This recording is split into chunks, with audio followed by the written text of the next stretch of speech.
After spending hundreds of hours dissecting Chapter 4 of Poppy Playtime, I've put together some of the craziest theories yet. From why Doey the Doen might still be alive to how Huggy Wuggy could actually end up saving us, these discoveries will completely change the way you see the game. So sit back, grab a snack, and get ready, because this is one wild ride.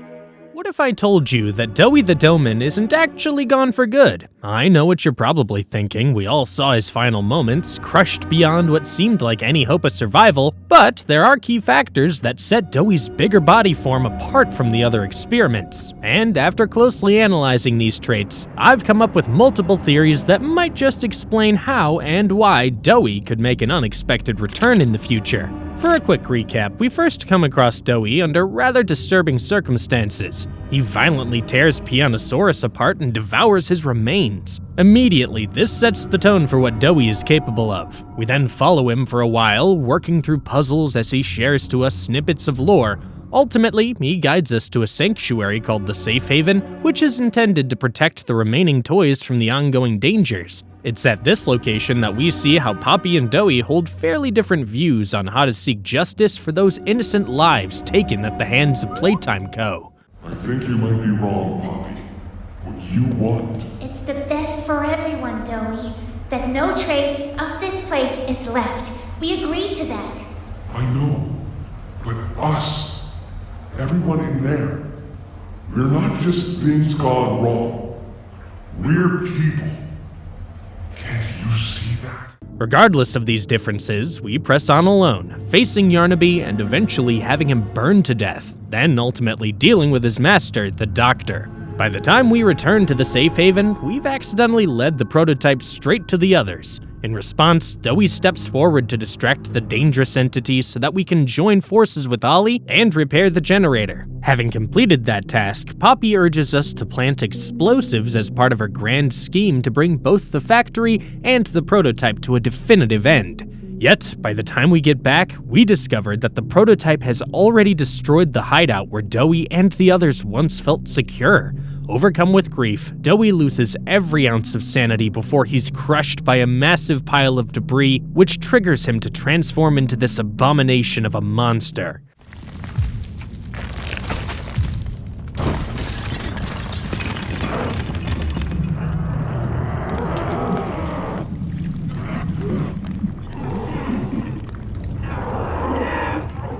The sequence leads to a hectic chase scene and, eventually, a whole boss battle during where we appear to defeat Domen once and for all, or at least that's what we've been led to believe. Now, one particularly interesting characteristic about Doey that sets him apart from every other experiment is his ability to squeeze through tight gaps. Beyond that, it's evident that Doey can completely disassemble certain parts of his body while retaining the ability to function as a living creature, basically defying the logic of these bigger bodies. Typically, these experiments are only able to stay alive because their vital human organs remain intact. Just look at Mommy Longlegs, for instance. She dies in seconds once her abdomen is crushed, taking out some of her crucial organs. Can't do this to me!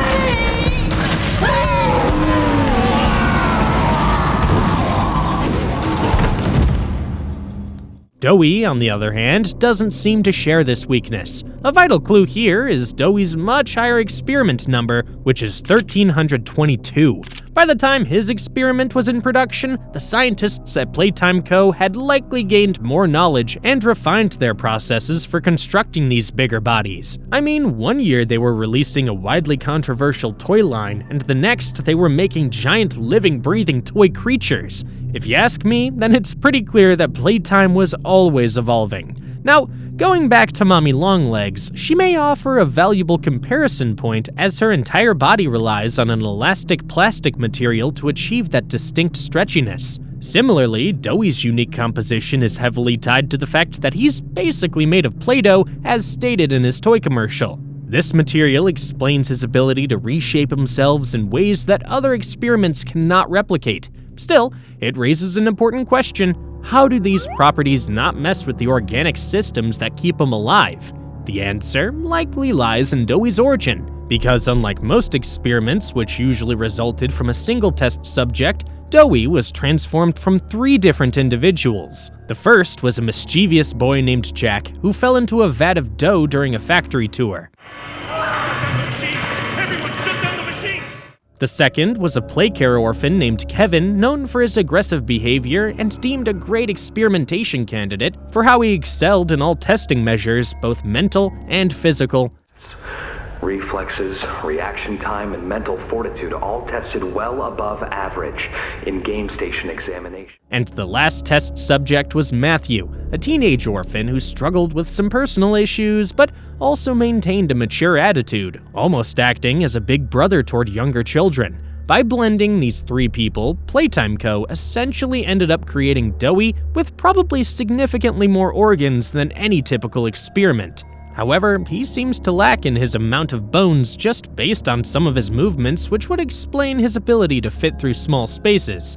He probably retained certain bones in his arms, allowing him to grip objects and move them around effectively, in contrast to Huggy Wuggy and Kissy Missy, for example, but that part isn't particularly important. When you think about it, Doey might have a system in which multiple hearts or other essential organs are scattered throughout his dough-like form, thanks to combining these parts of multiple test subjects. If he positions his body so that one part is separated from another, perhaps an alternate heart or another organ maintains blood flow, or whatever passes for circulation in an experiment like him.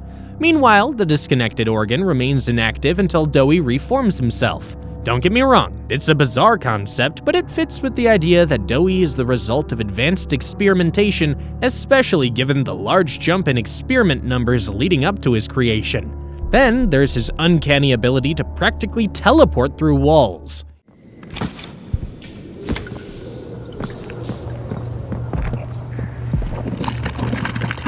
There's a safe place up ahead. Even if it's not real teleportation, Doey may be able to reduce his shape to such a thin layer that he fits through the tiniest of cracks. We heard about a similar contorting ability during Chapter 3's ARG in regards to Catnap, who was experiment 11,088, but Doey's experiment number is even higher, so the scientists had more time to refine and enhance such capabilities. Whenever we see Doey perform this unique ability, we also notice him leaving behind bits of dough, suggesting that a lot of it is just excess material and he can afford to shed some of his mass without sacrificing his life functions, at least to a certain point. After too many transformations, he might lose so much dough that his body can't sustain its essential organs, leading to a slow and likely painful decline. This could be another unique property of Doey's. While other experiments could die thanks to too much blood loss, the same thing could happen to Doey by instead losing too much of his main material, Play-Doh. So how does this all tie into the question of whether Doey would come back in the future? Well, these realizations hint at the possibility that his supposed death might not be permanent after all, as they all explain certain events that occurred during the lead-up to his presumable death. To start with, his physical transformation powers could explain how he turns into a giant monster when he's overcome by emotional overload. He also endures being chainsawed on 2 separate occasions, only dissolving after a 3rd chainsaw strike, which could very well be due to all the extra organs he contains, which could act as spares. Even then, he reappears in his monstrous form, which might indicate that the dough he lost from these attacks was simply excess mass. Ultimately, Doey meets his apparent end by being crushed under a massive steel tube.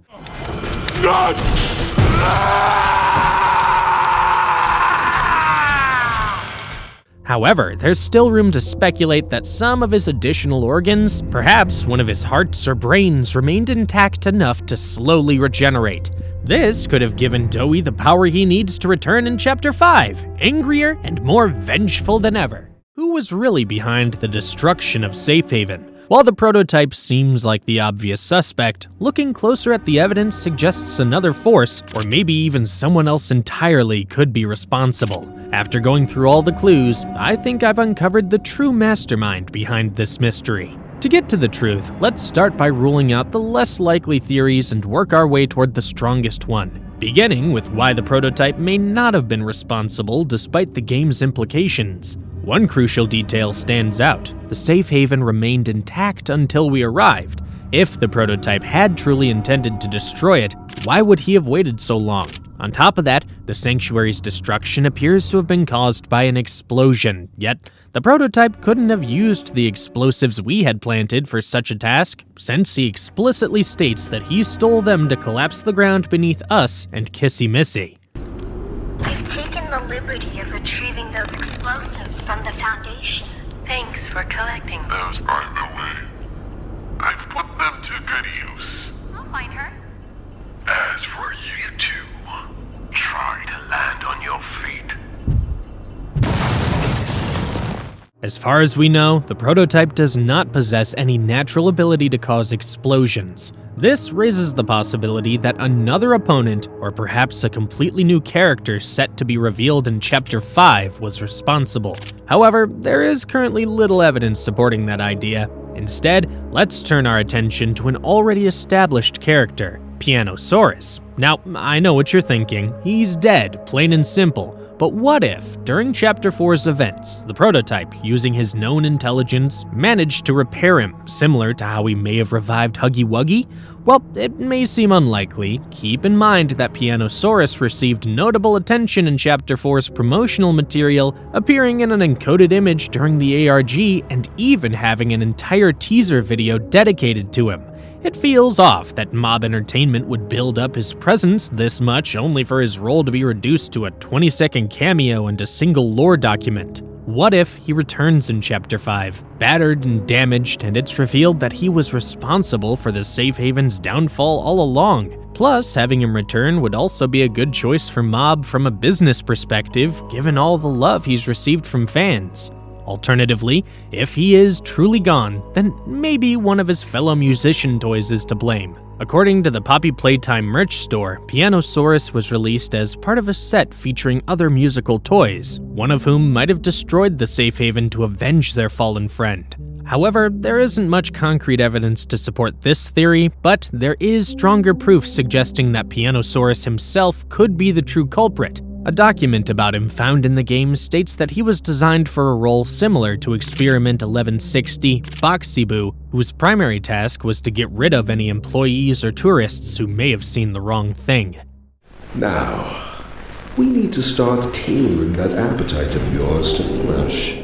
This directive resulted in Boxy developing an aggressive and hostile personality. If the same applies to Pianosaurus, just considering he was meant to have a similar job, it would explain why he immediately charged at us upon first sight.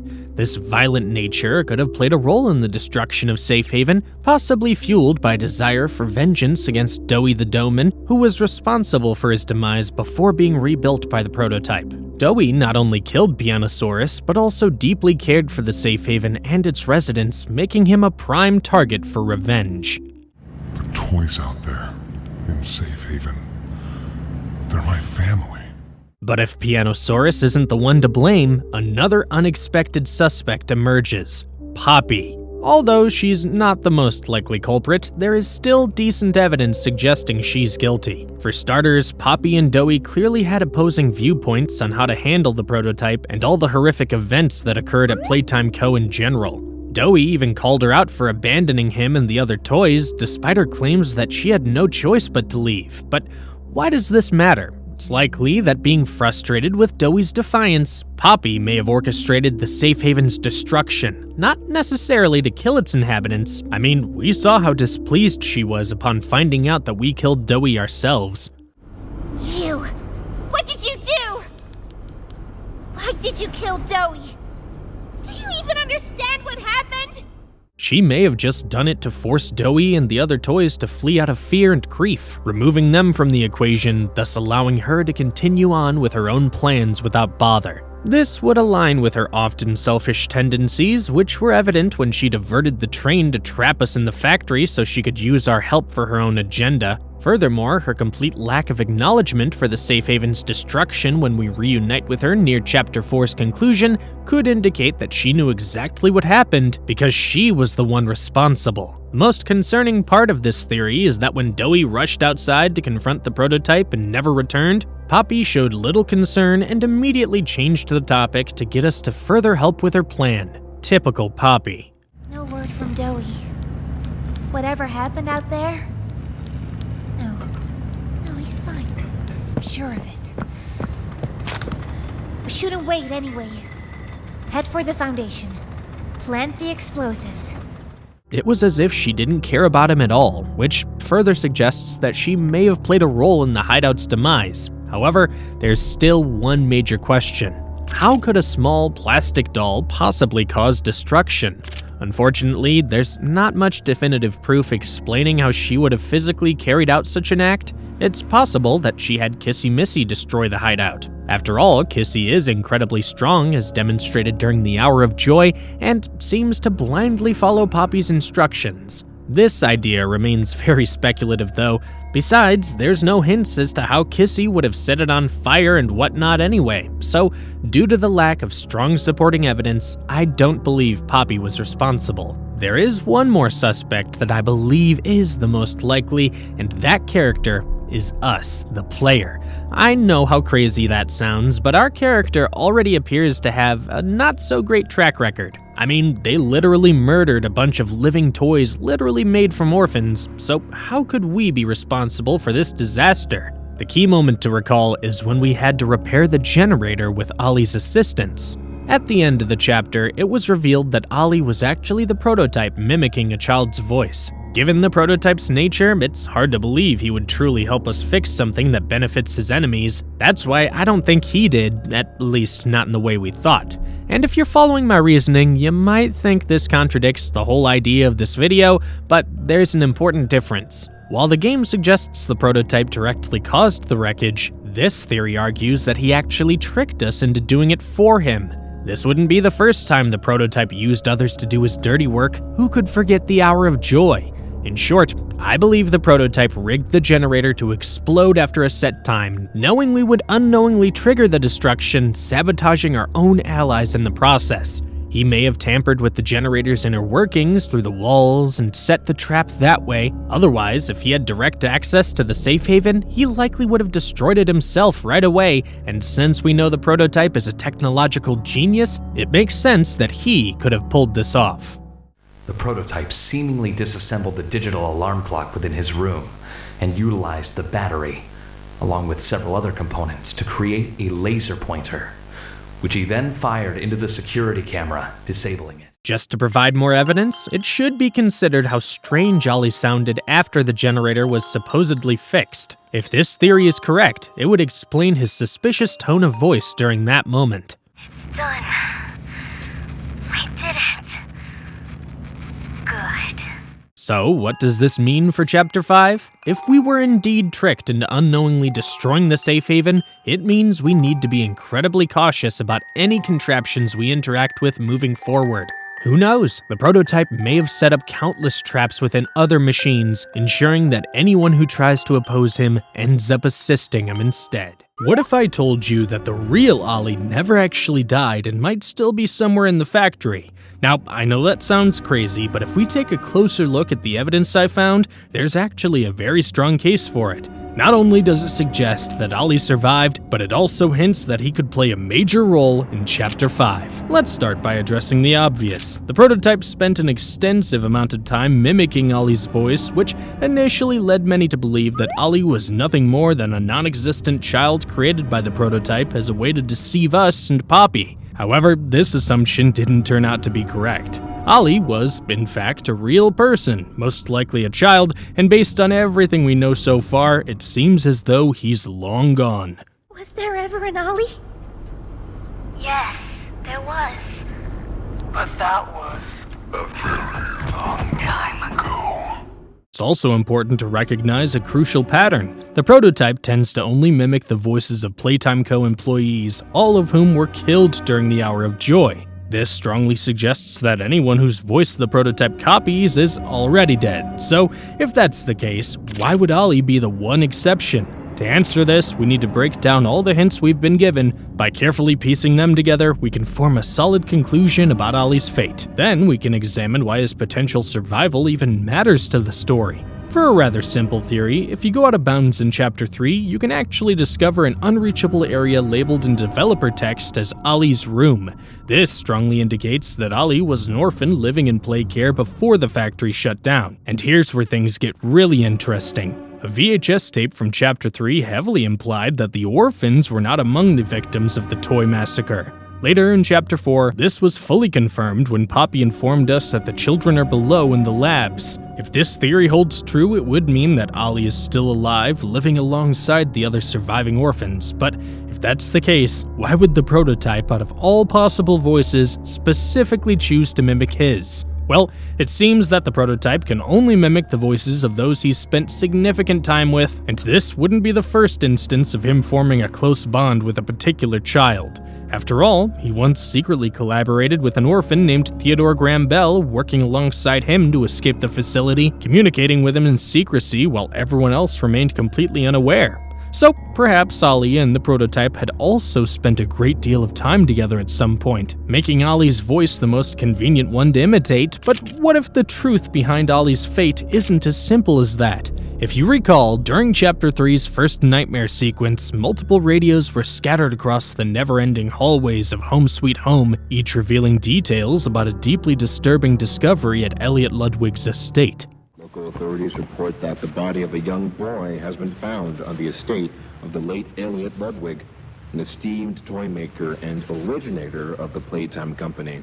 In the actual game, these gruesome details were primarily used to enhance the nightmare sequence's atmosphere, but the lore itself seems significant, and here's where things take a dark turn. I believe the deceased child mentioned in those radios was Ollie himself. At first, this may sound like a far-fetched theory, but there's actually a substantial amount of evidence supporting this idea. More importantly, it could explain how Ollie is still present in Playtime Co. during the events of the game. For starters, we need to look into the possibility that Elliot Ludwig and the prototype are one and the same. Now, I know that Chapter 4 might seem to contradict this idea. I wish you were here, Dad. When you were running this place, you always knew what to say. I miss you. This confirms that Poppy is Ludwig's daughter, but it's stated in the same tape that she hates the prototype. This should seemingly prove that Ludwig and the prototype are not the same entity, unless Poppy simply doesn't realize that they are. Now, some might argue that Poppy knew her father well enough to recognize that a kind and caring man like him couldn't possibly be the same person inhabiting the murderous prototype. However, we don't actually have concrete proof that Ludwig was as good-hearted as she might believe. In fact, there's some strongly unsettling evidence to suggest otherwise. The orientation notebook heavily implies that every Poppy doll sold back in 1950 was made using human parts, and Ludwig was very much alive at that time. It's hard to believe that he wasn't involved in such horrific practices, not to mention how suspicious it is that he had Playcare built deep underground, hidden from plain sight. It raises the question, was Ludwig really the all-loving man that some believe him to be? Now, just because Ludwig might have been an evil figure, that doesn't necessarily mean he was incapable of being a decent father to Poppy. Consider the VHS tape from Chapter 4, the one where Ollie is heard comforting Poppy while she suffers from a traumatic episode. At this point, we still don't know whether the Ollie in that tape was the real one or simply the prototype imitating him, but if it was the prototype, and Ludwig is truly his identity, then this moment could prove that despite everything, he still genuinely cares about his daughter. I'm here, Poppy. For you, I'll always be here.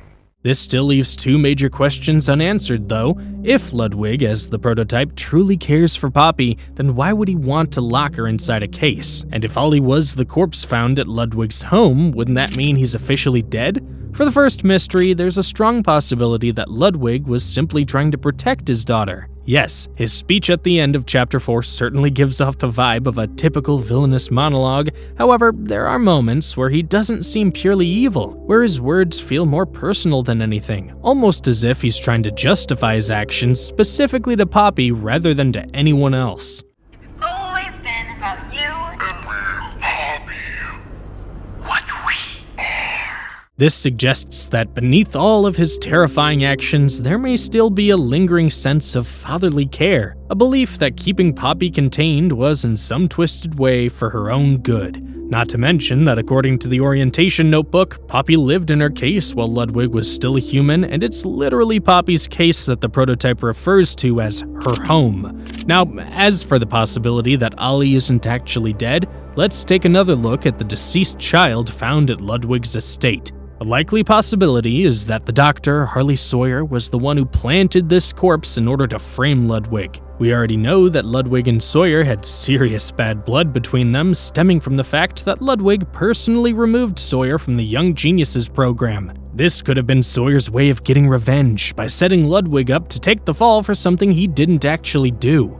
Even if we assume Ludwig was a bad guy, which is the perspective we're following for this theory, it still doesn't really add up for him to have murdered a child. By the time Ludwig presumably became the prototype, he was already against the experimentation happening within Playtime Co., which is exactly why he orchestrated the Hour of Joy in the first place. Sure, he may have been involved in using human organs for the Poppy dolls back in the day, but at some point, his perspective shifted.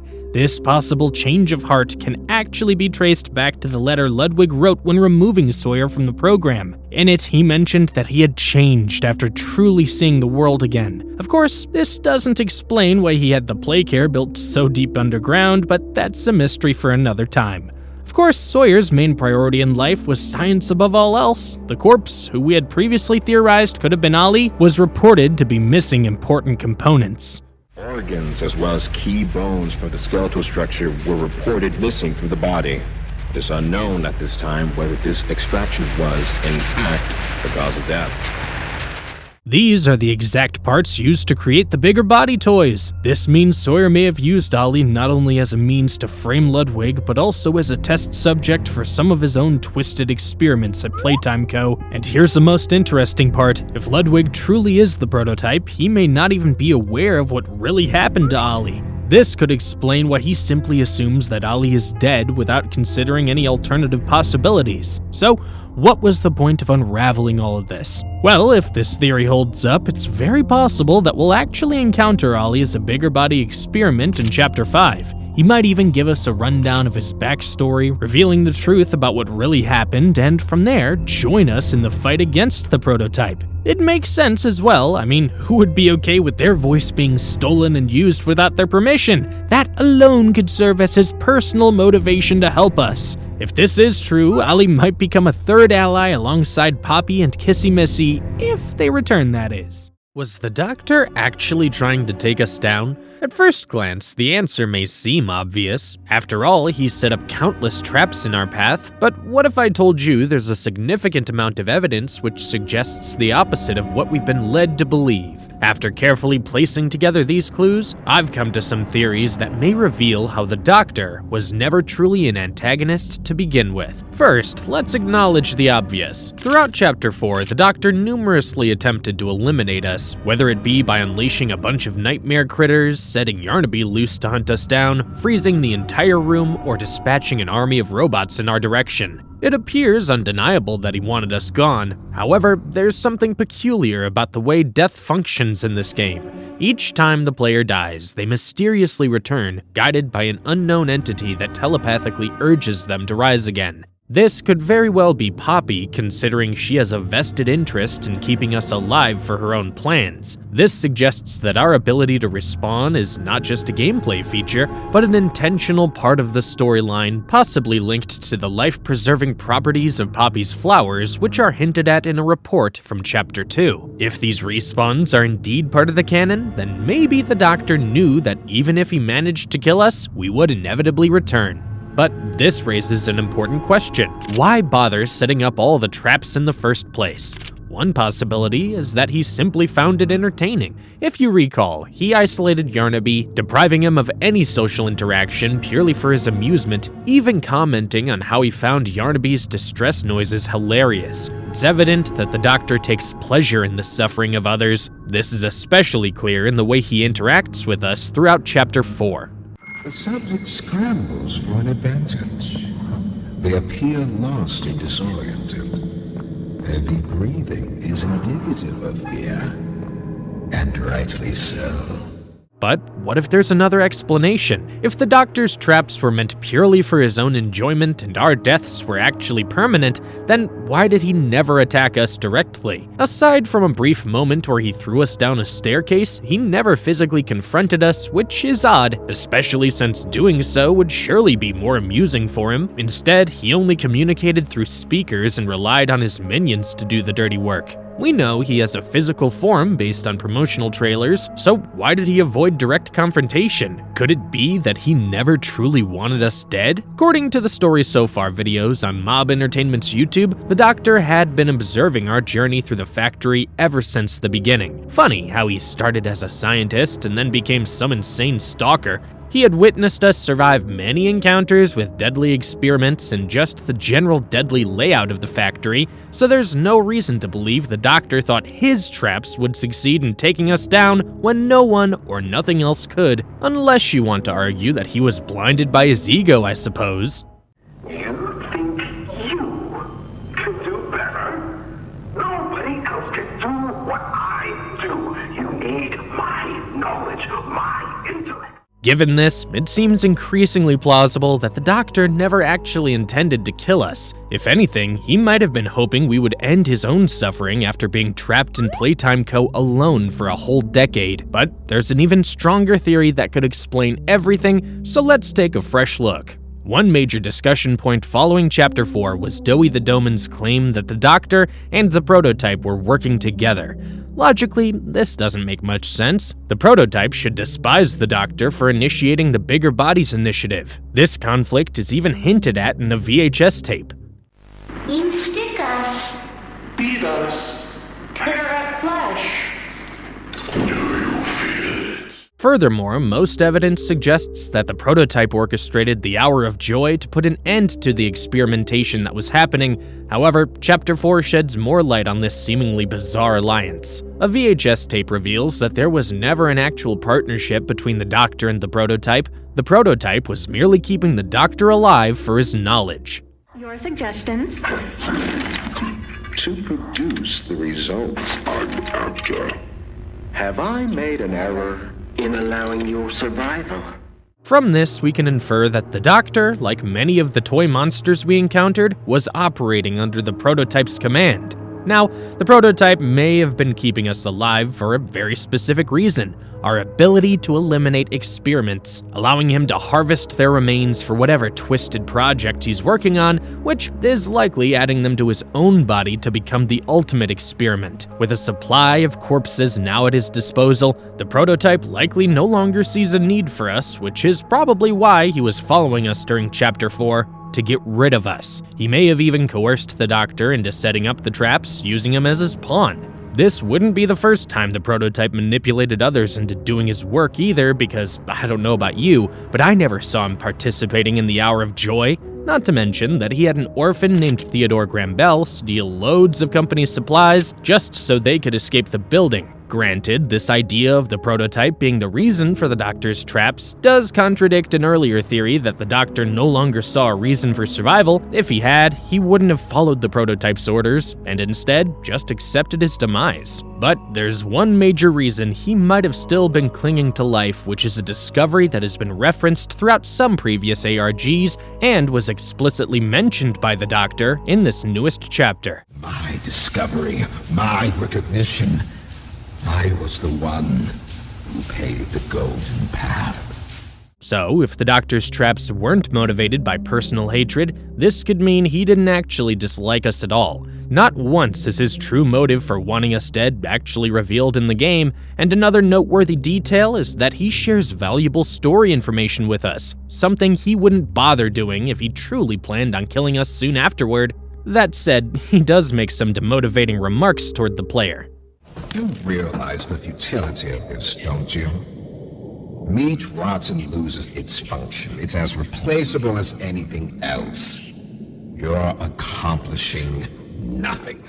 However, given that he's seen us overcome every challenge thrown our way, he likely recognizes our determination. His discouraging words may actually be a form of reverse psychology, an attempt to fuel our drive to press forward. This still leaves us one lingering question though: why would he want us to complete our mission? Well, the Doctor is one of the most self-centered figures in the franchise. He likely can't stand being ordered around, even by the Prototype, an experiment he once took great interest in. And despite his proposal of the Bigger Bodies initiative to apparently save the company, he probably hated Playtime Co. by the time of the game's events, considering they betrayed him and turned him into a cyborg, even if it was for a valid reason.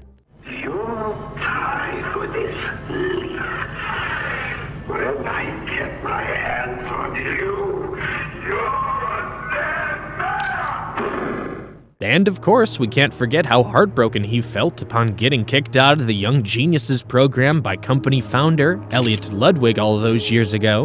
Knowing that our goal is to destroy the Prototype along with the factory, the Doctor may have secretly wanted us to succeed in this goal, finally bringing down Ludwig's empire as sweet revenge and getting rid of the experiment that he was stuck under the command of, allowing him the freedom to resume his studies and achieve what he calls the Golden Path, which I believe is immortality. Mortality is the curse of the weak.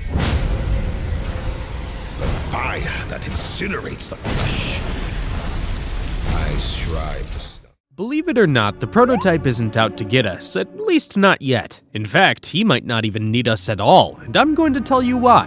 As the expected final boss of Chapter 5, our mission is clear. Rescue the orphans, blow up the factory, and take down the Prototype. But here's the strange part. Despite everything, he's kept us alive throughout the past 4 chapters. Some believe it's because he needs us for something, but is that really true? I don't think so. Getting to the bottom of this might reveal some huge story details in Chapter 5, so let's break down all the evidence and see what we're really dealing with. For starters, Mob Entertainment's website strongly suggests that Catnap only attacked us because the Prototype ordered it. Then, not long after we arrived, Safe Haven was completely destroyed, almost like the Prototype was sabotaging us on purpose. And if that weren't enough, there's solid evidence that he was the one who repaired Huggy Wuggy, likely to make sure Huggy finished the job after failing the first time. But things take an even darker turn when we take a look at a VHS tape from Chapter 4. One that hints the Prototype was searching for test subjects. Fine, but you have no staff,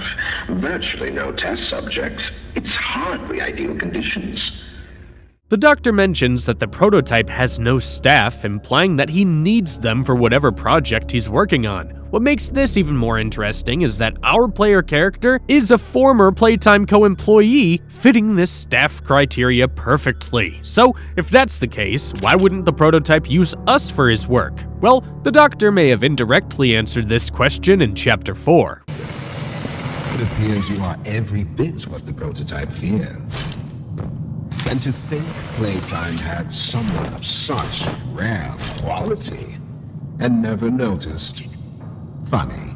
Somehow, and for some reason, our mere presence seems to intimidate the Prototype. Now, sure, by the end of Chapter 4, he doesn't appear to be even slightly afraid of us, but that could have easily been an act. After all, it's not like the Prototype, a being with an enormous ego, would ever openly show fear. In fact, during Chapter 3, he was blatantly complimenting himself while imitating Ollie, reinforcing just how highly he thinks of himself. So what exactly is our character's deal, and how does it connect to the Prototype? Well, the conclusion I've reached is more shocking than you could possibly imagine. There are multiple moments in the game where the player is able to casually get back up after experiencing something that should have been near fatal. This strongly suggests that we might be some kind of mega experiment, one far stronger than most others. Think back to Chapter 1 when we dropped a storage box on Huggy Wuggy, causing him to fall and collapse the bridge. We also fell, landing hard on a catwalk, yet somehow we got out completely fine even though a fall from that height should have shattered our legs. Then in Chapter 4, we fall even further, landing face first on hard rock, and we still end up walking away unscathed. Meanwhile, Huggy, who was literally designed to be physically powerful as stated in the orientation notebook, was visibly injured from his plummet as we see in Chapter 4's ending. And yet, despite all of this, it has been confirmed that the player is, in fact, human. Not a good listener, are you? You're a lot like the other humans in that way. Miss Delight may not have realized, however, that something about us is different. Even the doctor believed as much, and if he suspected it, he likely had a good reason. Considering the doctor had been watching us throughout our whole journey in the factory, he would have seen us survive these near-fatal experiences like long falls that should have been impossible to walk away from. This alone would have made it clear to him that something about us isn't normal. But the biggest clue comes from something he says in the third Story So Far video on Mob Entertainment's YouTube, a line that reveals something huge about the player. And our intruder, there's something special indeed. Considering all this evidence, here's my theory. A shocking one that the player isn't just human, they're an experiment. One so convincing even Miss Delight was fooled. It might sound far-fetched at first, but there's even more proof. Evidence that could explain exactly why the prototype fears us. For starters, Playtime Co. was clearly experimenting with human-looking bigger bodies at some point. Just look at Miss Delight. The key difference, however, is that she was visibly made of plastic, something easily noticeable at a glance. But what if, after further testing, the scientists figured out how to create an exceptionally strong experiment that looked exactly like a normal person? And what if that experiment was us, the player? This would tie into how Mummy Longlegs seemed to recognize us back in Chapter 2. If we were just some random ex-employee, there wouldn't be any obvious reason for her to know who we are. But if we were originally part of Playtime Co.'s science department, it would mean we had direct knowledge of the experiments and the game station. And here's the kicker, this wouldn't be the first time a Playtime Co. employee volunteered to become a test subject. Test subject is 59-year-old Thomas Clark, a full-time employee at Playtime Co. since 1955. 6 months ago, he was diagnosed with terminal lung cancer. Now, Mr. Clark, of sound mind, has volunteered for this experiment. What makes this even more compelling is that Clark became a toy specifically in an attempt to save his own life after being diagnosed with terminal cancer. We have eye movement. Can you hear us, Thomas? Now, while the player may not have had the exact same reasoning, it's entirely possible that they chose to become a human-looking experiment simply to gain enhanced strength and longevity. This would also explain how the player managed to survive in the outside world for 10 years after the factory shut down, because to everyone else, they would have appeared as a completely normal person. And as for the doctor knowing this secret, that makes perfect sense when we consider that he was once our co-worker. So, what does all this mean for the prototype's opinion on us? Well, it's highly possible that he fears us, because for all he knows, we might actually be stronger than him. If our character truly is the most powerful experiment Playtime Co. has ever created, the prototype may be avoiding a direct confrontation with us out of self-preservation. That could explain why he never fights us himself. Instead, he secretly follows us through the factory, only ever revealing his claw when we defeat a toy whose corpse he could use for his own twisted project, possibly adding them onto his body to enhance himself beyond our level of power. However, it's important to note that the prototype is not just some scared, weak experiment, as all this may imply. His past actions prove otherwise. When he worked alongside orphan Theodore Graham Bell in an attempt to escape the facility, he ultimately sacrificed his own freedom to save the boy's life, delivering him to the employees, even though it inevitably meant being locked up once again. This moment shows that the prototype does possess courage, and quite a lot of it, so then why doesn't he use us for anything? Why doesn't he try to eliminate us directly? The answer is simple, because we're a greater threat than he is. Until he transforms himself into something truly unstoppable, his only option is to keep sending more and more toys after us, hoping that one of them will succeed. However, deep down, he probably knows they won't, but it's not like he actually cares about his followers anyway. With that in mind, it's likely that Chapter 5's main toy antagonist will be one of the prototype's disciples. Now, this may seem to contradict what Poppy told us. Catnap is coming. He's the final obstacle the prototype has placed against us. We can't stay here. Keep yourself safe. However, Poppy was wrong about Huggy being dead, which invalidates most things she said during that same speech. Huggy Wuggy was the very first antagonist we faced in Poppy Playtime. Now, after 3 long years, he has finally returned, seemingly out for revenge after we sent him plummeting into the depths of Playtime Co. But what if I told you his intentions might not be as sinister as they seem? After spending hours gathering evidence, I've put together some wild theories that might just reveal how Huggy is actually planning on saving us in Chapter 5. To begin with, there's an intriguing note from Chapter 4 that contains a poem. On felted feet and with bated breath, sleep draws ever near. Over paths turning clear, but I'm not afraid of death, for we have already met. This mysterious message was first discovered in Chapter 4's ARG and appears to be referencing Huggy Wuggy himself. The bated breath in question could imply that Huggy is waiting for the right moment, possibly seeking justice for what we did to him, or maybe he's desperate to get to the player for an entirely different reason. Of course, considering his past behavior, it would be easy to assume that he still has a habit of devouring people.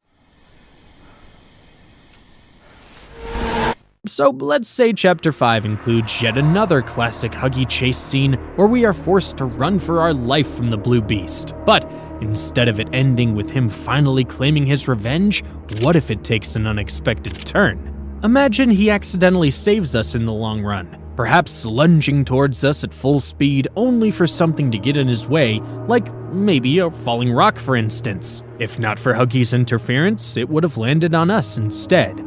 Plus, this would be a neat callback to when the storage box fell on him back in Chapter 1. A nice little bit of fan service. In the end, Huggy may end up dying once and for all, blinded by his anger toward the player, making the poem's mention of not fearing death all the more fitting. If it is referring to him, that is. Now, while this theory is compelling, there isn't enough concrete evidence to fully support it. So, let's start fresh and take a closer look at more pieces of the puzzle to arrive at a deeper and much more probable conclusion. Of course, we can't forget that Huggy Wuggy relentlessly stalked us throughout the events of Chapter 1, only to finally ambush us in an attempt to maul us to pieces, but technically, a significant amount of time has passed since then. Probably a good few hours before he appears again in the lab entrance in Chapter 4. What if, in that time, something changed within Huggy Wuggy?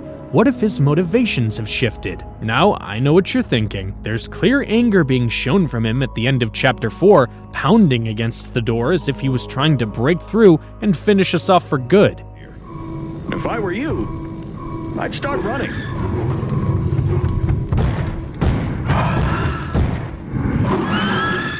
But what if that rage was nothing more than an act? What if Huggy was being watched, forced to display aggression under the control of the prototype? We already know that this powerful entity possesses the ability to telepathically manipulate other toys. In fact, it's entirely possible that the prototype was the one who influenced Huggy to escape the factory back when it was still operational, using him as a pawn in an attempt to rebel against the company. Now, while the Doctor states in the first Story So Far video on Mob Entertainment's YouTube that Huggy's initial hostility was merely a result of his role as a security guard, there might be far more to the story than we've been led to believe. Our intruder stirred one of the factory's security measures, and he performed exactly as he was designed. This may not have been the actual reason for Huggy's violent display. The true reason could have very well been that he was simply following the prototype's orders to avoid suffering a worse fate himself. This pattern is not unfamiliar, as we've seen the prototype manipulate others before, such as Catnap, who was ultimately turned into a loyal guardian. If this is true, then Chapter 5 could start with a shocking twist. Huggy Wuggy might actually assist us. After all, he might have come to understand that we only acted in self-defense back in Chapter 1, and with a much greater threat looming over the factory, petty revenge would no longer be a priority. For additional proof, let's consider the game's design. It wouldn't make much sense for a new chapter to kick off with a chase sequence if there are no immediate exits available, especially given how Chapter 4 concluded with us being locked in a room with seemingly no way out. This further implies that Huggy might not be an immediate threat in Chapter 5. In fact, rather than being our enemy right away, there's a chance he could actually assist us in escaping instead. But why would Huggy turn against the prototype in the first place, especially if we assume that he was under the prototype's command in the first chapter? Well, one possible answer lies in the events of Chapter 3 when Kissy Missy was ambushed. We're coming! Just hold on! Come on, go faster! Kissy is Huggy's spouse, as confirmed in the orientation book. He definitely would not be pleased with the prototype if he was the one responsible for harming Huggy's partner, which most certainly is a possibility, or it may not even be that deep and Huggy could just simply be enraged by the fact that following the prototype's orders ultimately led to his own suffering. We all saw how much blood he lost during his brutal fall, and he appears visibly injured when we see him again in Chapter 4. So, if all this does lead to Huggy joining forces with us, it's almost certain that the prototype won't let it slide. This could lead to an emotional moment where, after spending much of Chapter 5 navigating through the halls of Playtime Co. alongside Huggy, the prototype intervenes, ruthlessly killing him and dragging his corpse away. And you'd think a moment like this would be fairly overdue, as nearly every previous antagonist has met a similarly gruesome fate. However, we would still need to take a step back and answer a crucial question: what would Huggy's motivation be for helping us in particular?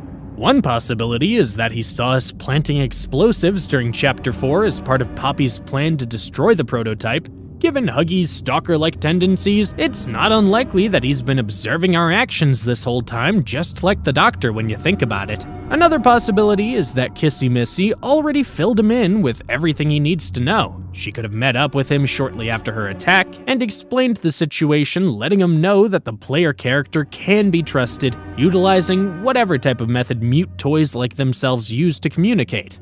Perhaps we'll reunite with Kissy in Chapter 5 with Huggy already being by our side. The dynamic between these two could even play a role in gameplay. We might end up needing their help to solve certain puzzles, and if Chapter 5 is the final installment, Huggy Wuggy may meet his ultimate fate by sacrificing himself to ensure we succeed in taking down the prototype.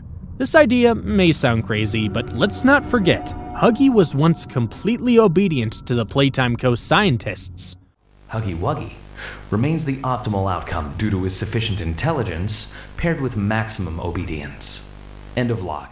This proves that Huggy isn't just a mindless monster driven by pure aggression. He's capable of following instructions, meaning he's also capable of change. Now, some may argue that Huggy won't be in Chapter 5 at all, pointing out that we saw the hallucinogenic red smoke fill the room just before Chapter 4's conclusion. However, that smoke only started emerging after Huggy was already seen outside the door, so that argument doesn't quite hold up.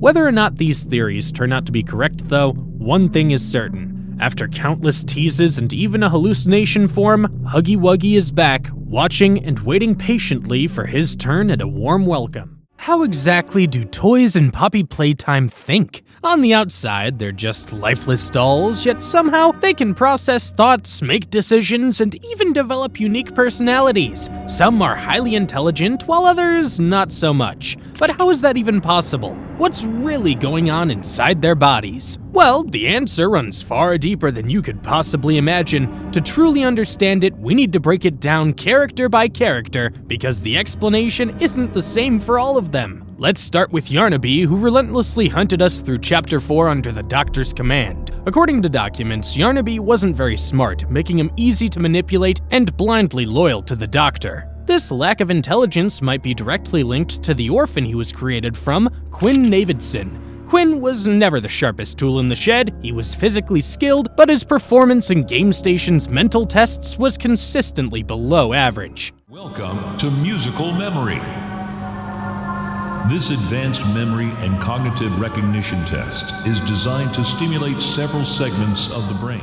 The key factor here is that even as a child, he could still be easily manipulated, which is exactly what happened when the Doctor convinced him to try harder at the GameStation tests, and when he did, his performance improved. This suggests that his susceptibility to influence was just a natural trait of his brain, one that carried over when he was turned into Yarnaby. Speaking of his brain, its placement raises a lot of questions. One of the biggest being, how does it not rip in half when Yarnaby opens his horizontal mouth? Well, what if his brain isn't actually in the usual spot? It's possible that Yarnaby's brain is located inside the yarn-covered portion of his body rather than within his head, and this wouldn't be the first time Playtime Co. placed an experiment's brain in an unorthodox location. Just look at the Doctor, whose brain was literally stored in a jar. If this theory is true, then Yarnaby's brain could be connected to the rest of his body through a network of veins and wires, some of which could run directly to the two sides of his face. These wires might be designed to move independently, allowing Yarnaby's face to split open without disrupting his brain's functionality. This would make Yarnaby a particularly unique experiment, one whose very biology defies traditional expectations. It could be a similar case with Huggy Wuggy, our old friend who we'll finally be reuniting with in Chapter 5. We don't know all the details about his experiment process, but we do know that he was intentionally designed to have immense strength, as he was meant to serve as Playtime Co.'s security guard. Now, some might argue that Huggy doesn't actually think, that he's just a mindless beast driven purely by instinct given how ruthlessly he attacked us during every encounter, but that could not be further from the truth. Experiment 1170, Huggy Wuggy, remains the optimal outcome due to his sufficient intelligence paired with maximum obedience. End of log. When considering this and the way that Huggy calmly stood in front of a house after escaping the factory, it becomes clear that Huggy Wuggy must have a functioning brain that allows him to think and feel. If he didn't, he would either be permanently aggressive or permanently docile, completely incapable of taking orders from anyone. But what if his brain isn't entirely biological? I know, it sounds impossible, but the evidence supporting this idea is actually more shocking than you might think. We already know that the prototype is a hybrid of organic and mechanical components. His claw contains visible mechanical parts, yet we also know he possesses a digestive tract, as confirmed by Chapter 1's trailer. So what if Huggy is built the same way? It's entirely possible that his brain isn't purely organic, but instead incorporates digitalized components, making him a biomechanical hybrid. The strongest piece of evidence for this comes from the spin-off title Project Playtime, where Huggy is telepathically communicated with. See the location of every puzzle pillar. Protect them. Kill everyone in sight. If his brain were completely organic, that surely wouldn't even be possible, so all the evidence points to it containing mechanical components. But after his fall into the depths, these parts may have been damaged or completely destroyed, leaving him with only the biological portions of his brain intact. If that's the case, it could end up playing a major role in Chapter 5's story, potentially explaining why Huggy acts the way he does when we finally encounter him again. Now, moving on to the nightmare critters, their biology is actually better documented thanks to Chapter 4's ARG, which provided us with experiment report notes. These reports strongly suggest that before the Bigger Bodies initiative was introduced, before giant toys like Huggy and Mommy Longlegs were created, Playtime Co. was first conducting experiments on miniature toys instead, such as the nightmare critters. Initially, their attempts at using systematic tissues to reactivate the subject's brain were unsuccessful. However, after further experimentation, they eventually figured it out, allowing the miniature experiments to actually live. Just like Huggy Wuggy, these smaller toys are not just mindlessly hostile, even if they appear to be. In fact, according to a marketing campaign from Mob Entertainment, these experiments once got along well with the smiling critters. This proves they can feel affection, meaning their brains must function just like any other sentient beings. And all of this was only made possible due to Playtime Co.'s extensive trial and error in perfecting their experiments, but this raises a huge question. How would fully functional brains even fit into such tiny toys? One possibility is that the brains were carefully reduced in size through delicate surgical procedures, removing unnecessary sections while keeping the crucial components intact. Alternatively, it's possible that these brains were never large to begin with. Instead, Playtime Co. could have sourced them from small test subjects. And let's not forget what we already know, Playcare had cribs. This confirms that babies were present inside the facility, and considering the horrors Playtime Co. has already committed, it wouldn't be far-fetched to assume that infants were used in the experiments as well. To make matters worse, if you listen closely to the Chapter 3 teaser trailer, the sounds of children screaming don't just belong to older kids. There are toddler and baby voices mixed in too. This brings us to another unsettling case, Boxy Boo, the very first of the bigger bodies. Unfortunately, his experiment note doesn't provide much insight into his biology. While an image of his blueprints was found in the Project Playtime ARG, it only seems to reference his toy version, not his experiment form, so it doesn't really help us here. What we do know, however, is that Boxy Boo was designed with a singular purpose: eliminating any employee who posed a threat to Playtime Co. His entire function revolved around consuming people, and according to the previously mentioned marketing campaign, he was nothing more than an all-around greedy jack-in-the-box. But here's where Boxy stands out from the rest. He doesn't seem to experience any real emotions. Unlike other experiments, he isn't driven by fear, anger, or loyalty. Instead, he's just a violent, insatiable predator whose hunger is never satisfied. And given the way his mouth opens, completely deforming his head in the process, this leads me to a bold conclusion. Boxy Boo has no brain. Unlike other bigger bodies, Boxy likely only possesses vital organs such as a heart and a digestive system. But when it comes to thinking and reasoning, he's completely incapable. He's just a mindless eating machine. Although, it's a completely different story with our final toy, Doey the Doen. As arguably the most biologically unique bigger body, Doey is clearly capable of feeling a wide range of emotions. In fact, his emotional instability is his defining trait. Throughout Chapter 4, he constantly shifts between different personalities, making his behavior highly unpredictable. Hurt. Everything hurts. Hurt back. Always hurt back. Parents, scientists, everyone have to. My friends. He killed my friends. This is because Doey was created using 3 different test subjects: a mature teenager, an angry child, and a mischievous kid who, unlike the others, was not an orphan. This fusion of 3 separate minds meant that Doey could never truly think straight, as at any given moment, one of his 3 consciouses would take over. But how is this even possible? Well, Doey's internal structure might be the most complex organic system out of any of the bigger bodies. The most logical explanation is that Doey retains all 3 brains from his original test subjects. The goofy child's brain is likely stored in Doey's head, as this personality seems to be the most dominant one seen throughout Chapter 4. The other 2 brains, belonging to the angry and mature personalities, are likely contained somewhere else inside his body. His biology may be designed so that only one brain at a time receives blood flow, allowing it to temporarily take control over his entire thought process. If this system is randomly timed, it would explain why Doey's personality shifts happen so suddenly and unpredictably. Ultimately, this means Doey only thinks using whichever brain is currently in an active state, making his thought system fundamentally different from that of any other experiment in Playtime Co. What's the real connection between Poppy and the prototype? There's clearly more going on between these two than what's immediately obvious. After carefully analyzing clues throughout the game, I've pieced together some strong theories that could unravel this mystery and possibly reveal what it means for the future of Poppy Playtime. Near the end of Chapter 4, we overhear Poppy and the prototype speaking over the phone. However, their conversation is riddled with cryptic language, making it difficult to decipher their true intentions. You don't need to play at being stronger than you are. You can come home. How much do you know? Everything.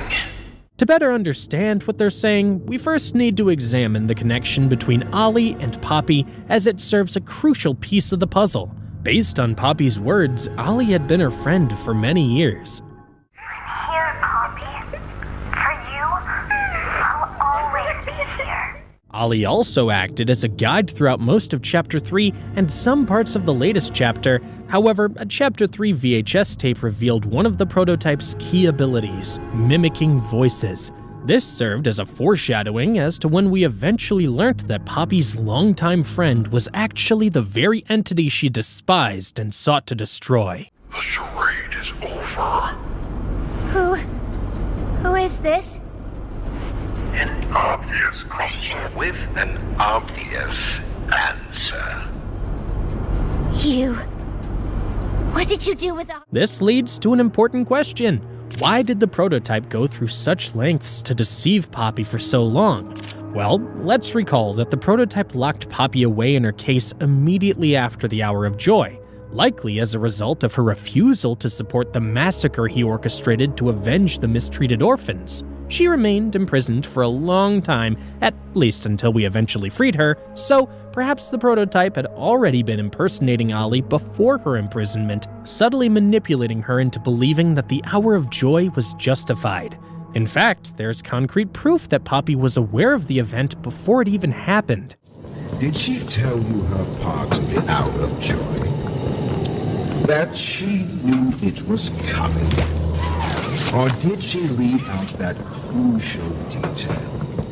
By 2005, when the events of the game take place and Poppy is freed, there was no longer a reason for the prototype to maintain the facade, which explains why he finally revealed his true identity. Now, one could argue that if this theory holds true, why didn't Poppy resent Ollie for believing in the Hour of Joy? Well, in all fairness, there's a key distinction between supporting something and actively making it happen. Poppy may not have severed ties with Ollie just for seeing the event in a positive light, as even with all the negative parts of it, the massacre still did bring justice to the orphans who had suffered under the hands of Playtime.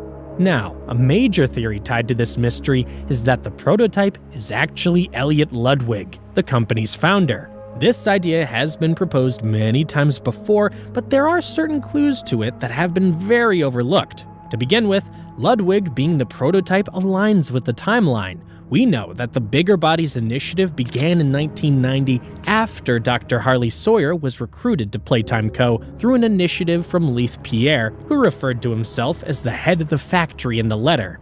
This implies that Ludwig was already dead by that point. Yes, there's an image in his office featuring Mommy Longlegs, a 1991 toy, but this doesn't seem to be canon since it originated from a fan art contest in real life. More importantly, the prototype is not a Bigger Body experiment, as he existed before the initiative began. A Chapter 3 ARG document references an incident from 1989 involving an orphan named Theodore Graham Bell, in which the prototype played a significant role. This means that the prototype was the original of something other than the Bigger Bodies initiative. I'll further clarify what that something was later on. To put it simply, the prototype existed by 1989 and Ludwig was gone by 1990, meaning he could have been transformed into the prototype. A Chapter 4 VHS tape even confirms a connection between Ludwig and Poppy. I wish you were here, Dad. I could really use one of your talks right about now. You'd know what to say. When you were running this place, you always knew what to say. If the prototype is Ludwig, it would technically mean that he is Poppy's father, something she may not even realize, but then why would he want to lock his own daughter in a case she clearly hates? Well, the answer to this lies in one of the trailers for the spin-off game Project Playtime. Just take a listen to what Ollie, aka the prototype, says in this trailer. Compassion is the discarded gem of the Forsaken. The prototype exhibits no compassion for any living being except the orphans. That's likely because he personally related to their suffering, having been experimented on himself. His lack of empathy even explains why he orchestrated the Hour of Joy despite knowing it would claim so many innocent lives. And if all of this is true, it would clarify what the prototype really meant by saying everything is about him and Poppy, the company's founder and his daughter. However, despite all this evidence, I still don't believe this is what's actually going on here. The prototype clearly wants Poppy locked away due to their ideological differences, but there's a significant amount of evidence suggesting that Ludwig was actually a good man who genuinely wanted to help people. I mean, there are even characters in the story who emphasize this point. When my people were building Playcare, all Mr. Ludwig could talk about was how much good it could do. And all you needed was a look at the man to know he believed every word of it.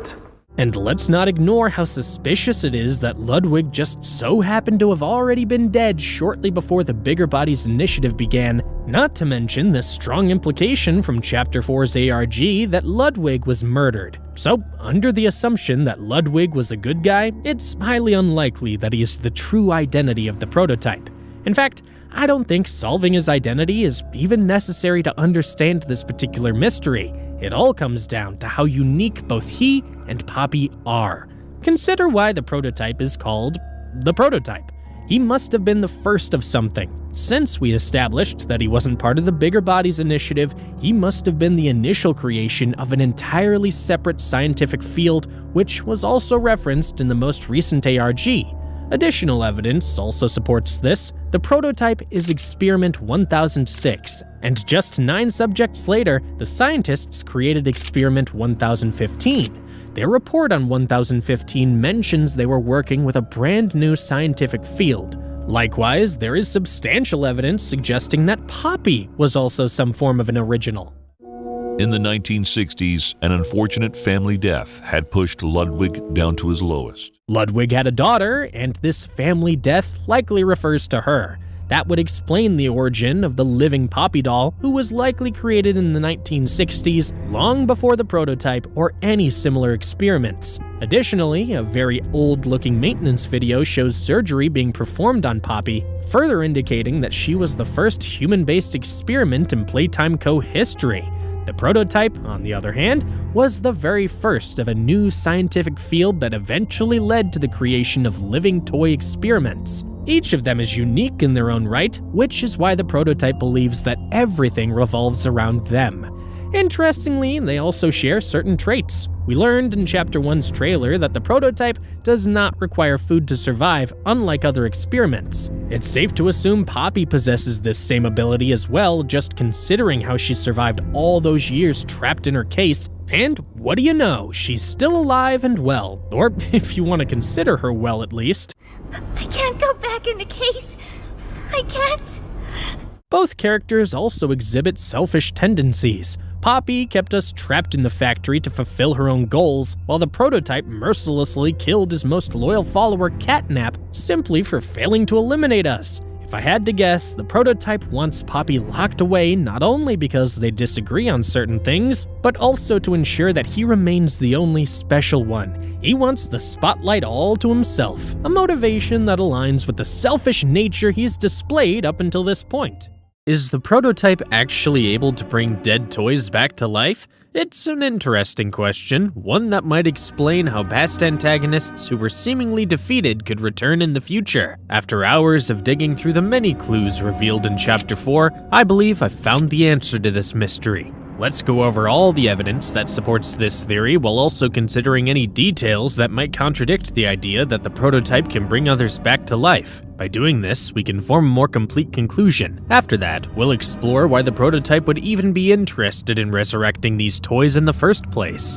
First, it's important to recognize that the prototype is a super intelligent entity, something the game has proven multiple times. However, intelligence alone isn't enough to confirm this theory. That said, a newly discovered VHS tape in Chapter 4, which takes place sometime after the Hour of Joy, might hold some key answers. This tape reveals that the prototype kept the Doctor alive purely for his knowledge that could help with a mysterious project the prototype was working on. I'm still your best shot at cracking that secret.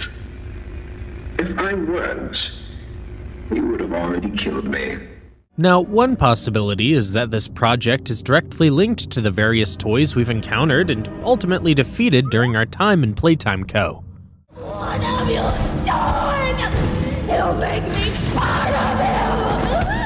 If you didn't catch it, Mommy Longlegs ominously mentions that she'll become part of him right before the prototype drags away her remains, the same fate of Catnap in Chapter 3. Additionally, there's Catnap's eerie shrine, which appears to be a makeshift statue of the prototype and is covered in parts of deceased toys. All of this strongly suggests that the prototype is using these remains to add on to himself, possibly growing stronger by assimilating different pieces. So the Chapter 4 VHS tape may actually tie into this process.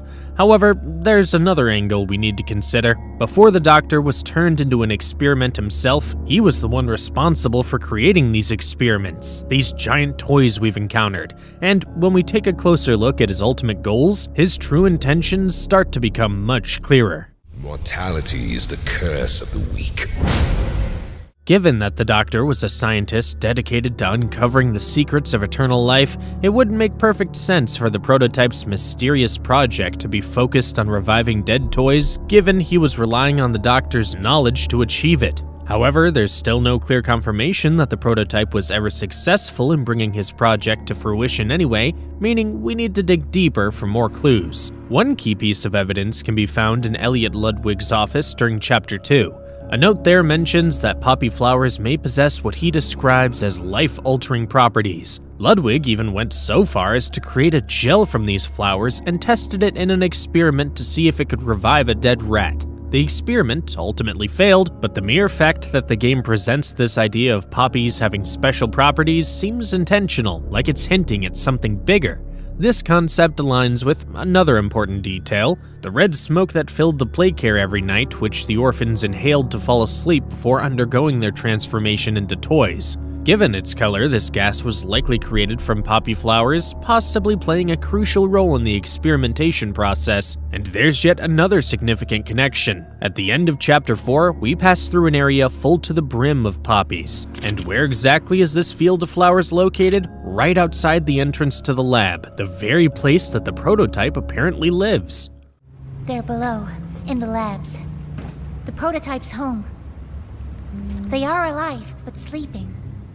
If poppy flowers were ultimately proven by Ludwig or the scientists to play a role in reviving the dead, then it would make perfect sense to store a supply of them right outside the experimentation area. This would allow easy access for any future attempts at resurrection, and with these flowers now at the prototype's disposal, it's entirely possible that he's using them in some way to bring the experiments back to life. A prime example of this could be Huggy Wuggy, who, as we learn at the end of Chapter 4, is still alive. If the prototype possesses knowledge or control over the revival process, he likely knew this all along. In fact, he didn't even seem remotely fazed when Poppy attempted to intimidate him by claiming that all of his disciples were dead, suggesting that he was aware it wasn't the case with Huggy. The Doctor, Catnap, Mommy and Huggy, they're all dead. You have nothing now. No one. And soon, you'll have less than that. Stop that. You don't need to pretend anymore. Poppy. You don't need to play at being stronger than you are. You can come home. Now, realistically speaking, it's highly unlikely that any mortal being, such as Huggy, could have survived a massive fall on his own, and that's exactly why I believe he didn't. A Discord message from the CEO of Mob Entertainment had him comparing the prototype to Palpatine, the infamous Star Wars character who, in that series, rebuilt Darth Vader, who, in that same message, was also compared to Huggy.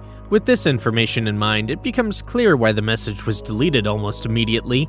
However, while this is compelling evidence, it isn't quite strong enough on its own to definitively prove that the prototype has the ability to revive toys, since there is an important distinction between repairing and resurrecting. Perhaps Huggy barely managed to cling to life after his brutal fall, only to be discovered by the prototype, who then patched him up using bandages and other means to ensure his survival. On top of that, the most recent ARG hinted at another possibility. In the email by the Doctor, it was implied that Huggy was created with some sort of natural ability to restore himself if he were ever injured. Now, while the Doctor mistakenly refers to Huggy's experiment number as 1070 instead of 1170, it's clearly just a typo, as the question he was responding to directly referenced Huggy by name. This self-repairing trait may even be linked to Huggy's remarkable physical strength, something that was detailed in the orientation notebook.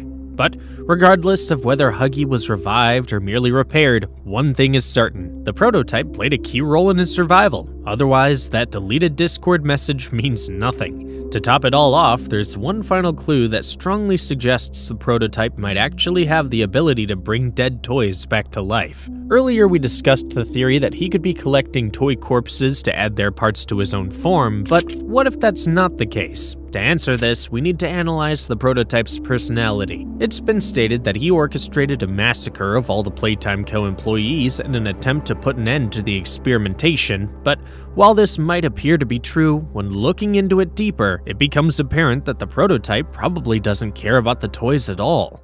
Prototype says we can't leave. Not now, not ever.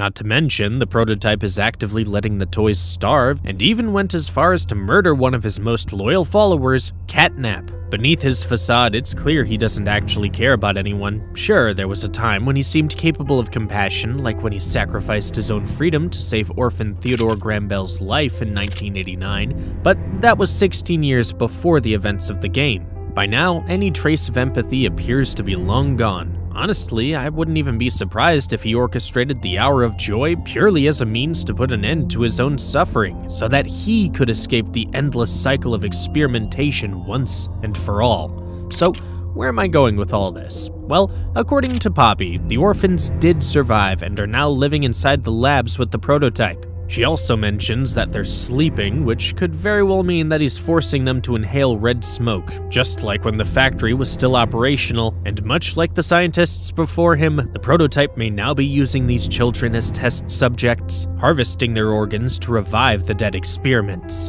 Perhaps this is what the Doctor is being kept alive for, though that part remains speculative. If the prototype is performing these experiments, his end goal might not be simple resurrection, but control. By reviving these dead toys with fresh, newly transplanted organs, their minds could be left in a state where they initially contain no negative thoughts about the prototype. If they were to forget that he turned them into these toys, that is, and we have seen experiments such as Brontoy made from employee Thomas Clark suffer from similar memory loss, so with these toys having near blank memories, it would be easy for him to manipulate them into following only him. After all, it's already clear that not all the toys before this were blindly loyal to him.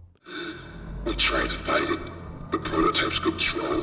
I am the last. Taking all this evidence into account, it seems highly likely that the prototype does, in some capacity, have the ability to revive dead toys. Now, if the theory we just explored isn't the actual explanation, then there's another possibility, one that paints the prototype in a slightly different light. What if, deep down, he does care about the orphans and can't bear to watch them be slaughtered in their toy bodies? If that's the case, then his act of resurrecting them might not be about manipulation or control, it could simply be his way of protecting them, ensuring they aren't lost forever. In fact, this could even explain why the prototype wants us dead so badly. Maybe, from his perspective, we're the real monster, the one responsible for wiping out the very children he's been trying to save. If that's true, then his relentless pursuit of us isn't just about power or revenge, it's about justice for all the lives we've taken. What do you think about the prototype reviving toys? Drop your thoughts in the comments. Also, check out this next video here and subscribe.